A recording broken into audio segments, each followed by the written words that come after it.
microphone. Welcome to another Bold Explorer reading of English Journey by J.B. Priestley. How are you? Hope you're well.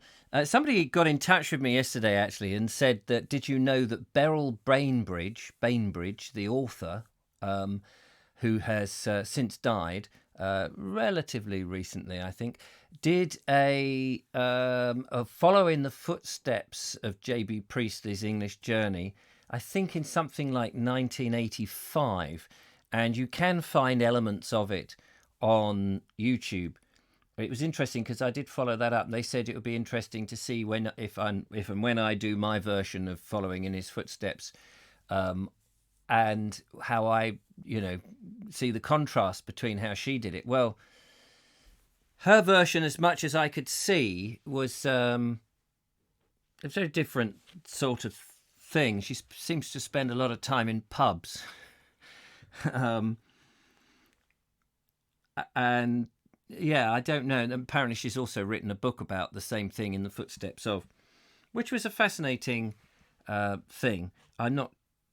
It's made me think again about my version of what I would do. I don't think I would try and be emulating Priestley. I think it would be interesting to do the same journey and get do it in one's own way, rather than try and do it word for word. But what was fascinating is there was a little bit of Priestley reading from his work, and I recognised the passages because I'd obviously read them, and they were still fresh in my mind, and hearing his cadences as he read them, which was interesting. But he must have read those shortly before he died, because I think he died in 1985, and this series went out in 1985, and he sounded old. And of course, he had done this in the 30s, and I think he was in his 30s when he had done the original journey. So he read it far slower than I'm reading it, and of course he's reading it with his broad Yorkshire accent. But it was interesting. Anyway, hello to Graham Roffey, to Turbo Stream, to Sarah, to Cave, to Audrey, Fiona, and Philip, and the lovely Julia. Hello, lovely Julia. I will give you a tinkle a bit later. See how you're doing. So we will read on. I need my bag of flour. Not to make bread with, but to lean my book up against the big book. My bread that I cooked yesterday, if you were watching the Vogue show that I did, has come out as a great solid brick, just the same as before, really. I've had some Marmite on it and some jam on it. It's all right. It's quite nice, but it didn't rise. I've put the yeast that I used in a little bit of warm water with some sugar, dead as a dodo. So that was the problem. I've been to the supermarket, and I did look for some more flour. They don't do anything called strong flour, and they did do something called bread flour, but in the tiniest of packets, and I'm not convinced that is the best way to go. So I bought some fresh yeast, so I'm going to try the fresh yeast and see whether that works. Anyway, good morning to Lisa, and to Les, and to Mike. So, nice to see the gang here again. And we're really cracking on with the book. So, let's get on. So he was in East Durham the last time we caught up with him. One of the young men who had come from another county to learn a bare living amongst this ugliness in order that he might take part in the adult education movement here was my companion and guide during a short exploration of the district. We went by car.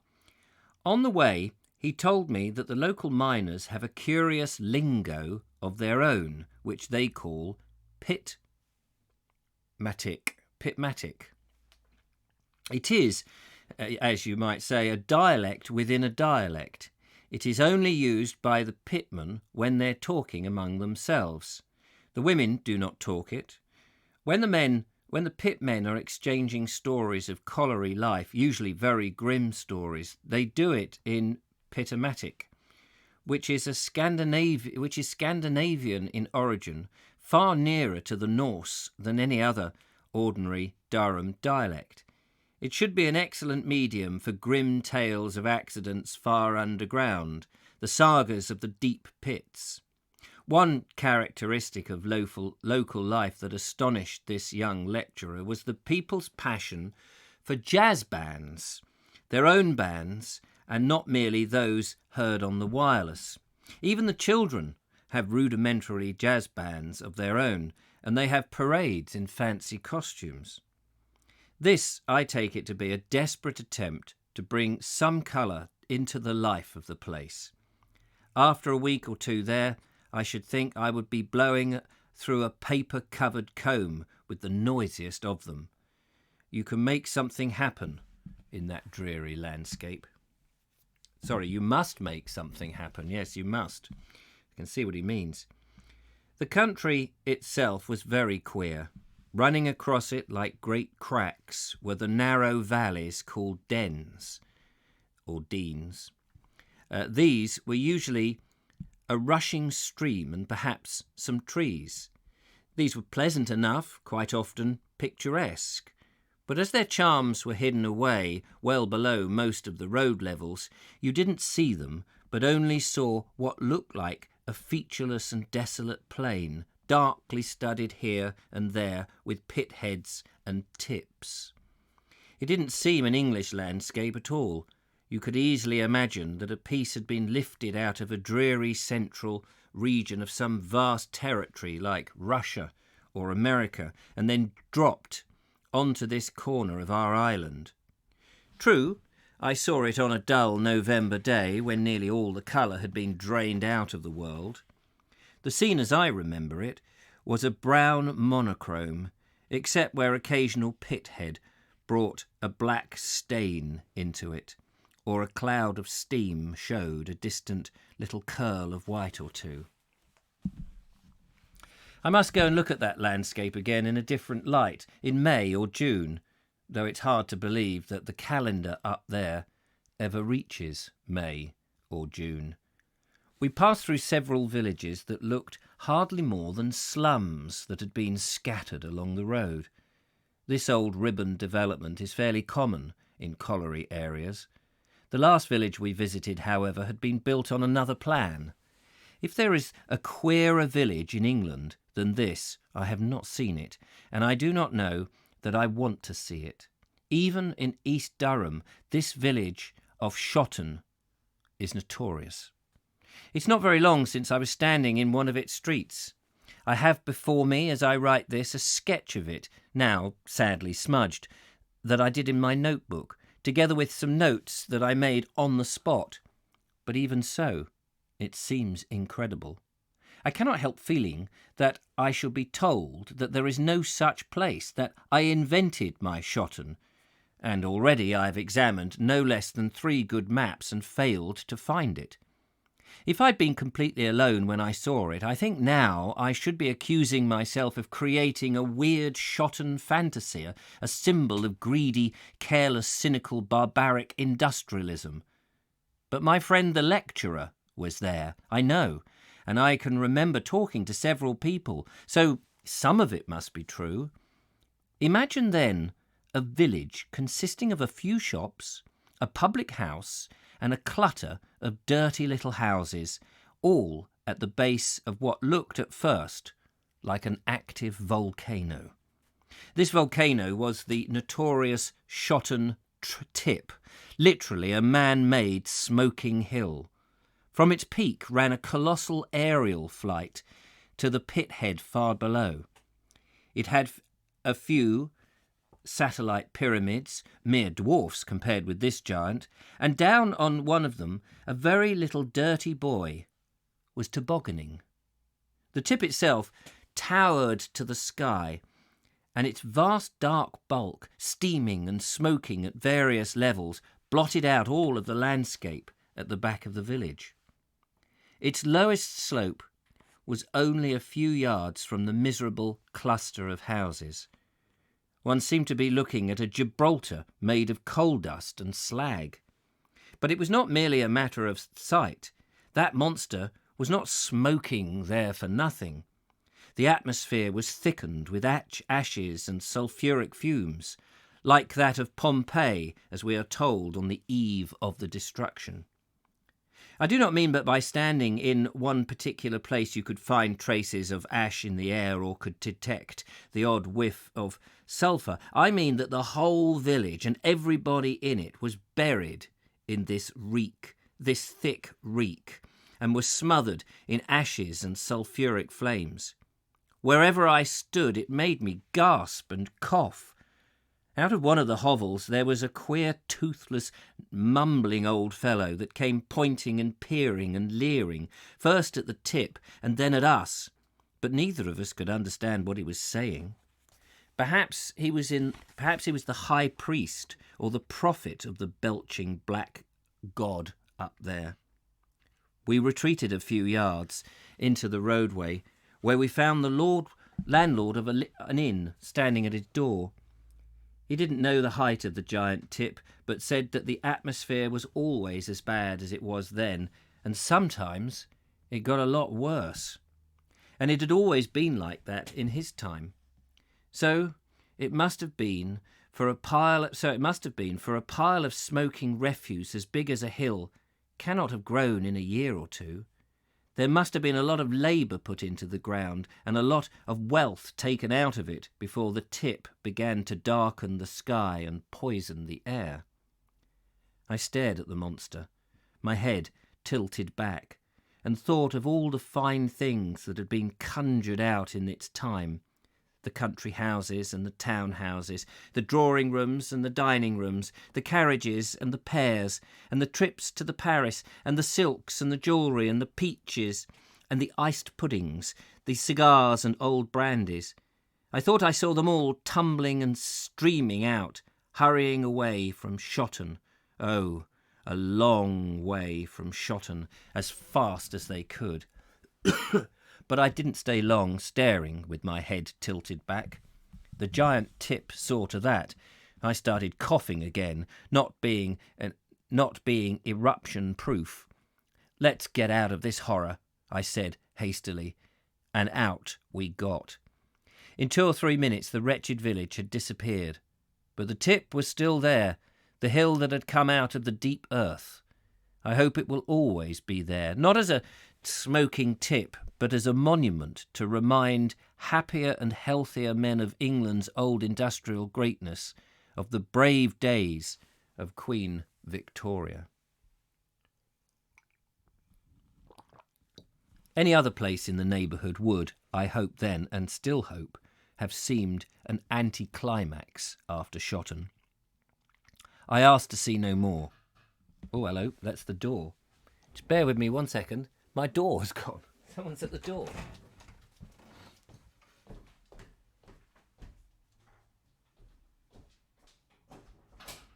Hello, Dean. Thank you very much. Your lotion, sir. Oh, my lotion. Thank you very much. I can't stop. I'm live on the air. Oh, right. Yeah, read the book. Yeah, I'm sure. No. Thank you. I'll let you go. Yes, nice to see you, Dean. Take care.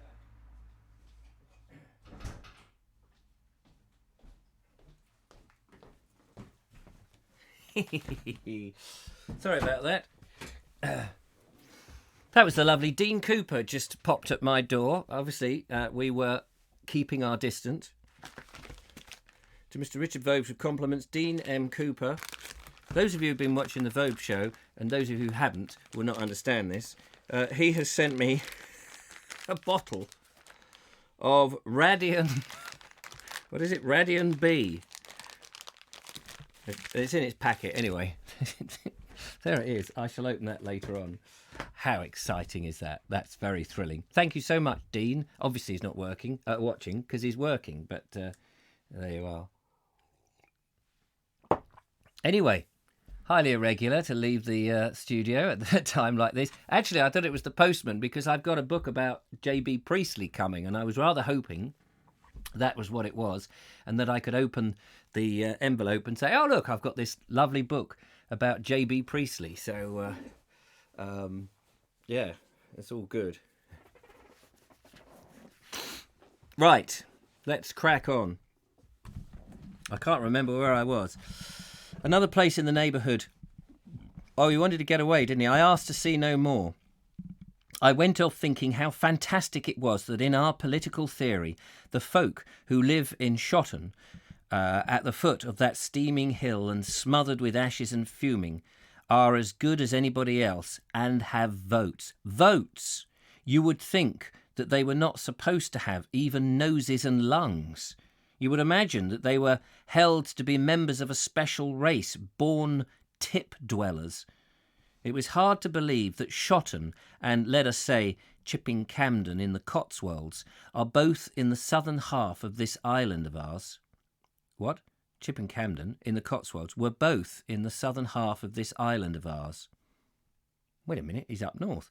Not more than a day's motor journey from one another, both under the same government. No doubt it was fortunate for England that you could dig down at Shotton and find coal. But it didn't seem to have been very fortunate for Shotton. The Cotswolds were to be congratulated, it seems, on their lack of coal deposits. All this part of Durham, I reflected, had done very well in its time for somebody, but not, somehow, for itself. There had been a nasty catch in this digging for coal business, not for everybody, of course. The ground landlords, the royalty owners, had not done badly out of it, and I didn't notice anybody resembling one of them hanging about in Shotton. I fancy they take their sulphur elsewhere and in another form. "Is there anything else you'd like to see?" my companion asked. I thanked him. "No," I continued. "There's nothing I want to see, nothing more I want to see here, not for a few years." You will notice that I expressed no wish to go down a mine. I had been down a mine before, and as everyone at some time or other must have read a detailed account of a coal mine, there is no need for me to describe it. Since I was buried during the war, I have taken a dislike to narrow little passages half a mile underground. I am heartily glad that I have not to go down a mine. I can think of 50 different reasons why I'm delighted not to be a miner. Many of those reasons are already advanced in this chapter, but I can immediately think of many others. For example, miners are always being abused by the overground people. If miners go on strike, they are told they are unpatriotic scoundrels because of the large supply of coal that is an urgent national necessity. But if miners suggest that the supply of coal, being an urgent national necessity, should be entirely controlled by the state and not left to the chaotic private enterprise that is no longer either private or enterprising, they are told at once that they are unpatriotic scoundrels. The bought spokesman of Red Russia. Their wives are no better off. While they are wondering where the next day dinner is coming from, a few million people in London are still enjoying fanciful mental pictures of miners' wives dropping every champagne bottle into the works of their beautiful pianos. And perhaps their children are worst off of all, for they grow up in the ugliest possible surroundings, with not a garden in sight and no little visits to the seaside. They live in houses not big enough even for one coal-blackened man and his anxious woman. They know that they must not follow their fathers and grandfathers into the pit, and cannot see, as they grow older, the ghost of another sort of job in sight. When I was a boy, there was a popular sentimental ballad which used to when I was a boy, there was a popular sentimental ballad which we used to burlesque heartily, called "Don't Go Down the Mine, Daddy." We didn't know that we were joining the prophetic chorus roaring from the profoundest wisdom. He certainly didn't like the plight of the miners. So we come to the end of that chapter. He's on to Lincoln and Norfolk, which I shall do in a little start it off, which is very exciting. In a second, let's just see what the comments there. Good morning, Richard from Hammond. Yes, Philip, Mike. Good morning. Yeah, we got that far. Greetings from the Ukraine. I don't know how you pronounce your name, sir. I've been on board since chapter 1. soothing and entertaining, just what we need now. Thank you, Richard. Thank you. How I'm just trying to get my eyes focusing on the screen again. How do you pronounce your name? Are you able to do it phonetically in English so that I can see how it is pronounced? It would be nice to be able to actually credit you. Lovely to hear you both watching in Crane. Welcome. How irregular. Oh, yes. Hello, Julia. Tut to Dean. Turbo Stream, that's the sore back sorted then. Yes, and actually my back is pretty okay, but for the next time, Radian B is there. I imagine that Dean has actually concocted it in the back of his lorry and mixed it. It's a mixture of probably some sump oil and diesel or something. You never know. Andy Stacey, good morning. John Blake, you wouldn't ask the bloke to write a tourist guide for England. No, that's true. And I suppose that's quite interesting. I mean, the thing that struck me there was the fact that he said he didn't go down a mine, and he said, a lot of people have described what a mine is like, but he was in the First World War in the trenches, and I think that's worth remembering. He had seen a lot of suffering. He had seen people blown up in front of his face, and the result of people dying. And as he said, he'd been buried in an explosion. I don't know the ins and outs of it, and so I think that although we've said before he's been a bit priggish or snobbish or whatever, it's interesting. He has had those experiences, and he goes then looking at England, and he's almost seeing the same hardships in times of not war, and he's calling it is a war, as people are unemployed, have listless lives, and all of that. It must be very different. Julie from Ukraine. Oh, Julie. Okay, thank you very much, Julie. So that's nice to know how to pronounce your, or how you pronounce it in English, I suppose. It is now raining. I intend to get out in the rain later today to do a video walk for tomorrow. Rita Joy Loy says, good morning, Richard. Hope your day is going well. Yes, it's not going too badly. Good morning, Julie from Ukraine. So that's it. Yeah, so that's it. So anyway, let's hope he cheers up a little bit as we continue. We're on chapter 14. 2 mornings later, it seemed as if I awoke in another England. The northern desolation had been banished. My face was turned away from the Tyne and from the East Durham coalfields. Even the weather temporarily conspired to persuade me that I was now looking forwards towards another England. There was neither fog nor heavy rain. Well, you haven't been here, it's just raining now. From my bedroom window I could see across gardens and freshening green the towers of York Minster, only a shade more substantial than the smoky pearl of the sky, ready to float away at a sign like Aladdin's palace. The trees in the gardens were bare and black, so that the branches made a pretty tracery around the green. The morning itself at that hour, and for 2 or 3 hours more, was clean out of season. It was April, or a most lamb-like March. I took the road to Barmy Moor like a man reprieved. That road through Barmby Moor to Beverley, I've been to Beverley, seemed to me to cut through the most delicious landscape, at once homely and remote. The land rose in shallow terraces, all charmingly laced with those black branches that I'd noticed in the gardens at York. These, I suppose, were the wolds. But you had the huge sky of flat countries, and on this sky the morning worked furiously, as if it were one of the old landscape painters. It suddenly swept curtains of cloud across the sky, pulled down showers of rain, poked a little hole here and there into the clearest azure, and for a long time hung out a gigantic rainbow in the most shameless romantic fashion. Old Turner himself might have been up there pulling the strings. Below this fine extravagance of lighting, the flat levels of land, the fields and hedgerows and farm buildings, were never the same for 2 moments together, but were unfailingly appealing. It was Arcadia with a faint Dutch flavour. Durham might have been 1,000 miles away or lost in another age. This southeast corner of Yorkshire, which is not on the way to anywhere but Hull, was a curiously pleasant remoteness of its own.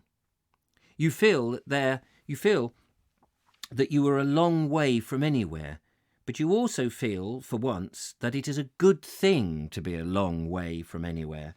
There is none of that awful hopelessness, that little lost dog feeling. You do not know where you are, but it is as good as bread. There are some charming villages on the way. One of them, I think its name was Bishop Burton, gave me the most entrancing glimpses of a pond, old walls and red roofs. Within a second I had settled there and was done with the world, the bookish hermit of... Within a second I had settled there and was done with the world, the bookish hermit of Bishop Burton. It was that kind of place, one of our 10,000 might-be homes. I was expecting Beverley, which is a town, by the way, not just a person's name, and yet when it came, suddenly, towering in the pretty rustic flatness, it was, as these things always are, an overwhelming surprise. To see Beverley Minster suddenly hanging in the sky is as astonishing as hearing the great voice intoning some noble line of verse.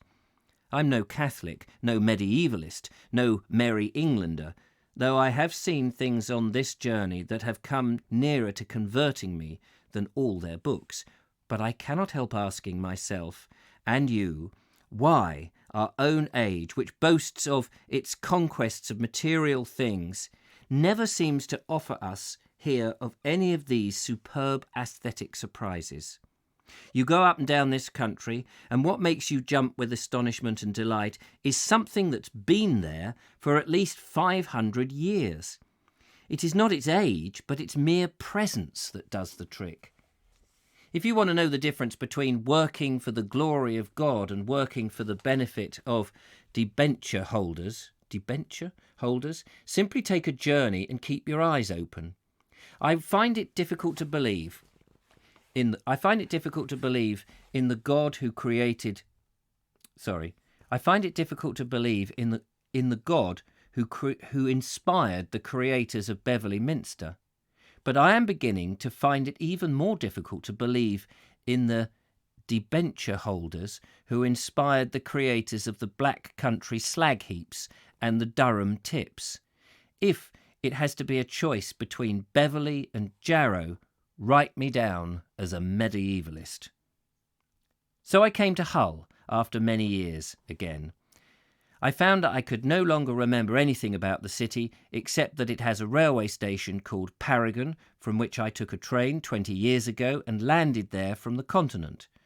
I've never been to Hull since. Unless you happen to be going to one of the Baltic countries, Hull is out of your way. You cannot pass through it to anywhere. The long, wide estuary of the Humber cuts it off from the south. It's not really in Yorkshire, but by itself.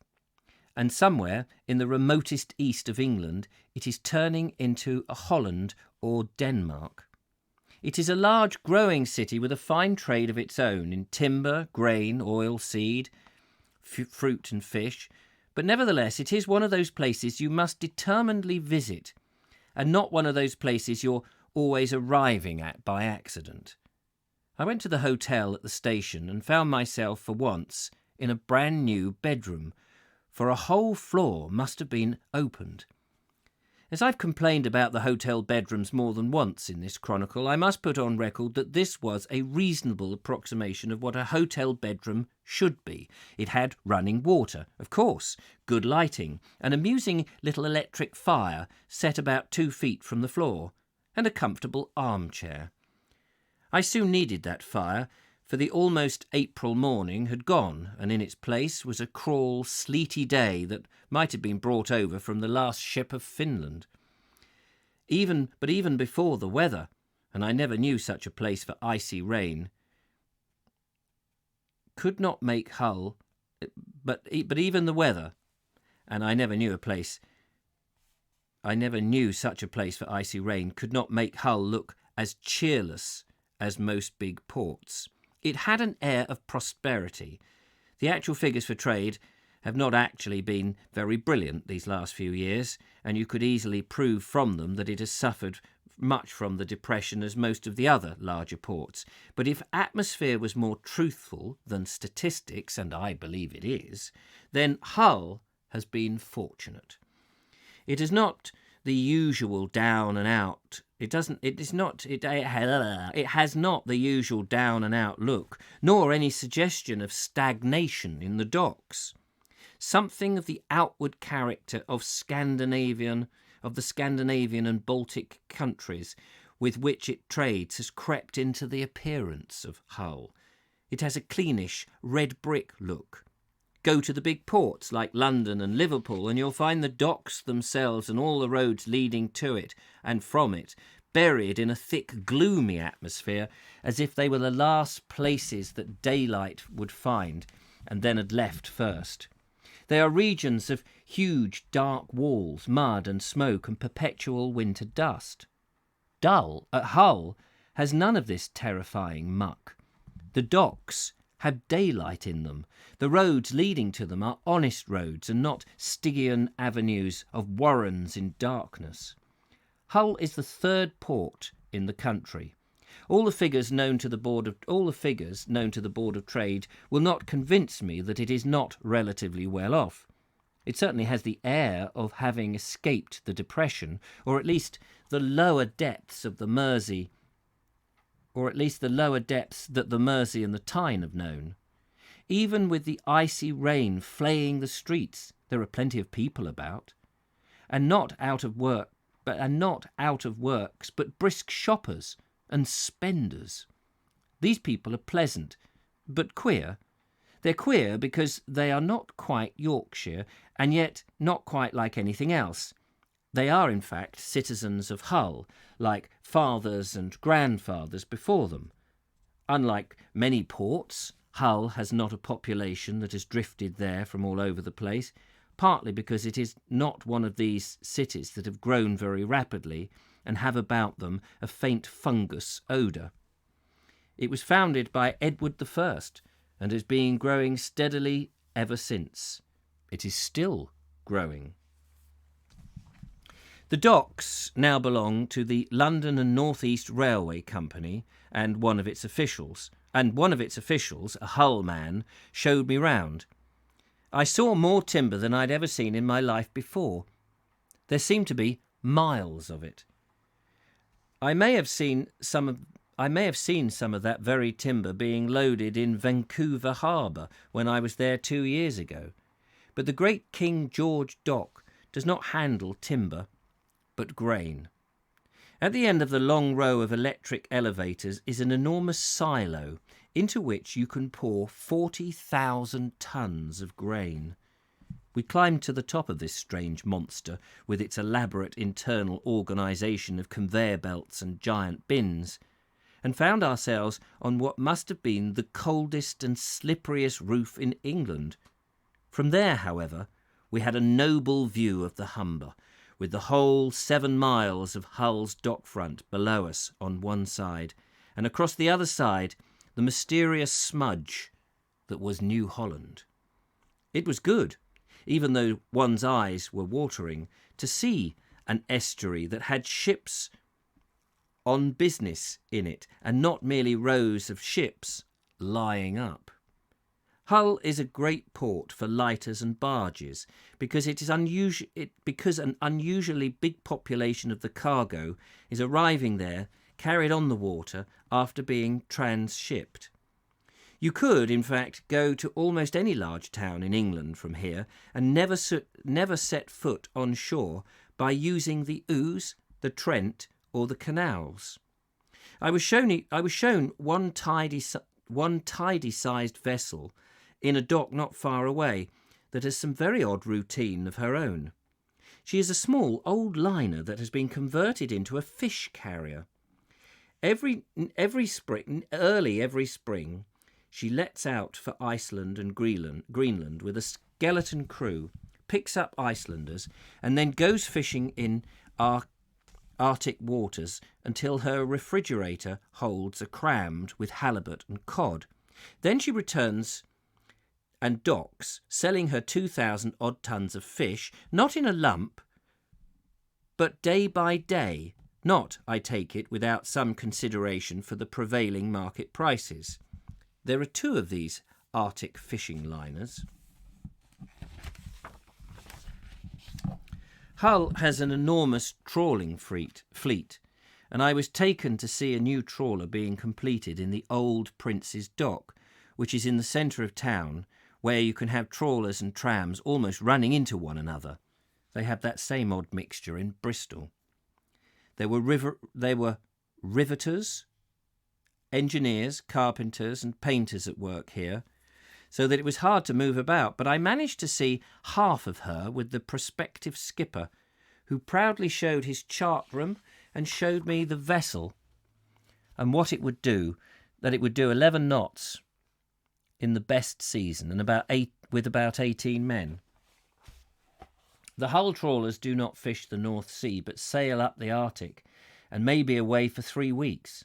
I like the look of this one, but I can think of many things I would rather do than plunging about the northern seas between North Cape and Spitzbergen in such a craft, with 17 other fellows and a great deal of ice and fish.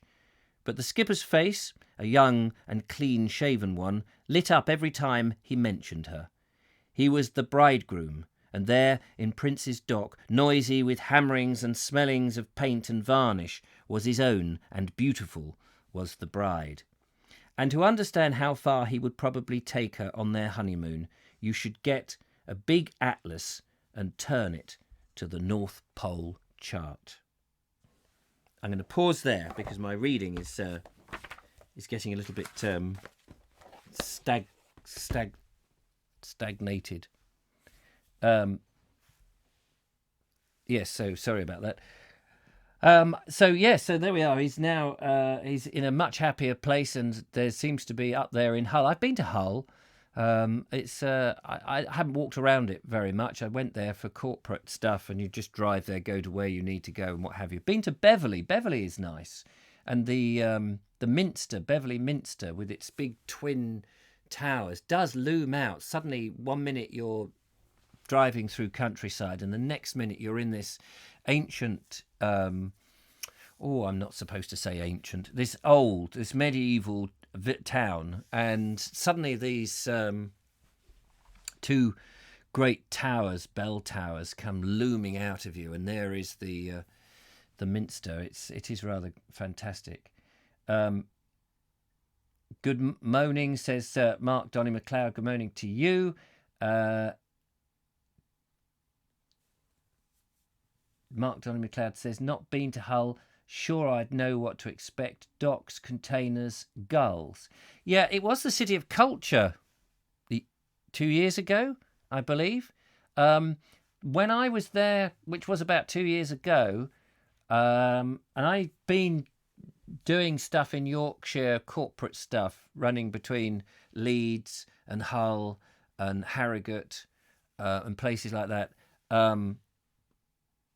A lot of building work, a lot of renovation was going on in Hull. I think because it was the city of culture, a lot of money was being spent. It looked reasonably clean. And then we did go to some bits which did look a bit dodgy. But I think I'd be interesting to go back there to have a look. Such an interesting book. Beverley is beautiful. Yes, it's a shame he didn't spend any time in Beverley. He does seem to, unfortunately, and as we get to the end, he's going to the big cities, and he seems to be hell-bent on looking for the worst parts of England, I think, and the deprived areas, it seems to be, to me, and interested in the working class, which is, I suppose quite laudable.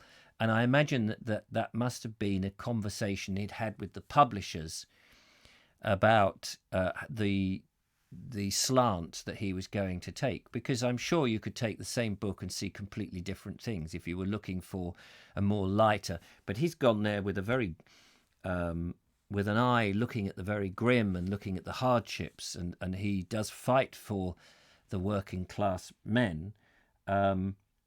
And is aggrieved that, these people are like the pitmen, are going down the pits and having these dreadful lives, and yet the spoils, or the gold, if you like, if we take whatever comes out of the ground or whatever the work is it's the rich who are enjoying the spoils of it, and these people are being paid a pittance to do it, which I guess is a true picture of it. It's fascinating. Only been to Hull to look at the bridge. Yes, I've been across the bridge, and I've actually filmed the bridge, and it's a good bridge, says TurboStream.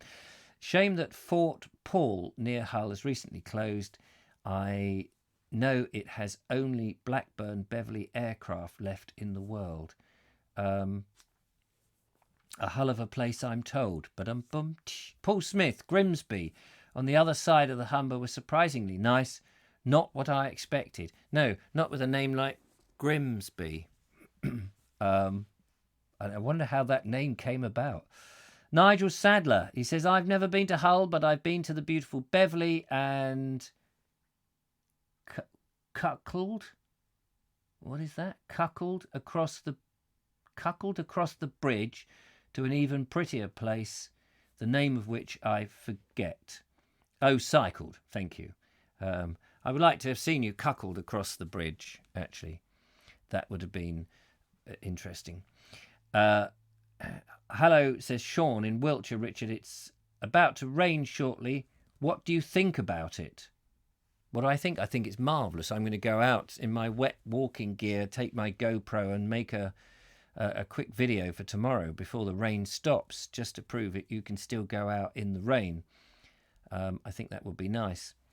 So that is pretty much what I'm going to do. So today, a bit of a shortened reading, only because I seem to be reading poorly.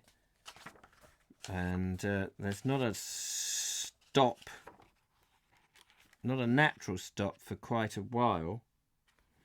I'll just show you some of the pictures before I go in the book. Hang on, let's not lose our space at page 290. There's not that much, but what did we lose any?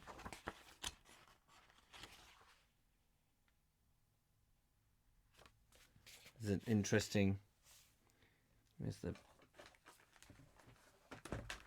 webcam, such as it is. This is back in East Durham. There's a bunch of guys there. Jesus died for you, and they're sitting there again. I wish it wasn't printed on this shiny paper, but they look very stoic, don't they? Sitting there with their sticks and their flat caps and jackets and waistcoats on. I mean, really, jackets and waistcoats. Here's a shot of Beverley. It's not the best shot of Beverley I've ever seen, but with the Minster there and some of the old houses. Yeah, nice place. And this is a ship, Hull Herring Drifter. There we go. Let that focus. Down in Hull, the Hull Herring Drifter. I'm guessing it's a fishing vessel. Yeah, so that's all good fun. All good fun. Well, of course, I've got my Radian B to stick on me, which should be interesting. But that's very kind of Dean. No rain in Kent. Oh, don't worry, it's coming. Grimsby was settled by the Danes sometime in the 9th century, says Lisa. According to legend, the name Grimsby derives from the name Grim, a Danish fisherman. Yes, I imagine that it wasn't that people just thought it was grim and went, aye, it's a bit grim here. Oh, let's call this place Grimsby. Aye, that's a good name. Yes. Because, I mean, there are the brothers Grimm, of course. I bet they didn't come from Grimsby. Mark Donny MacLeod says Formby, Grimsby, Whitby, Tenby, all Norfolk Viking in origin. Yes. So, good one. Good one. George Formby. Did he come from Formby? Did George Formby? When I'm cleaning windows. Down, down, down, down, down, down, down, down, down, down, down, down. Turned out nice again, isn't it? Yeah, he was a wife beater, wasn't he? Wife beater from Grimsby. I don't know where he came from. Oh, that's my headphones on the floor. Anyway, that's it. Thank you very much for watching. I would make it up for you. But I need to get out and do some video. So we've got a video for tomorrow and edit that up. Yeah, I've got to work out where to go now. Anyway, thank you so much. We learn something every day, says Michael Angel. Well, we do try, don't we? We do try to pick our brains. Back again at 8 o'clock tonight with the Vogue Show. All good fun. Thank you very much. Only 46 minutes today. Sorry, I feel a bit bad that I'm cutting it loose today, but we've been doing this every day, so just having a slightly easier day, if that's okay. All right, take care, look after yourselves, and I'll be back tomorrow, and we'll finish at Hull, and we'll get down to Lincoln and wherever else he said he was going, Lincoln and Norfolk or something. All righty, lovely to see you, and take care. There's a YouTuber who is from Grimsby called Lost in the Pond. Well, I hope he finds his way out. Somebody should throw him a life jacket, not a jacket. A ring, a life ring. What do you call those rings? A life saver. Throw him a life, anyway. Till next time, bye-bye. Bye-bye.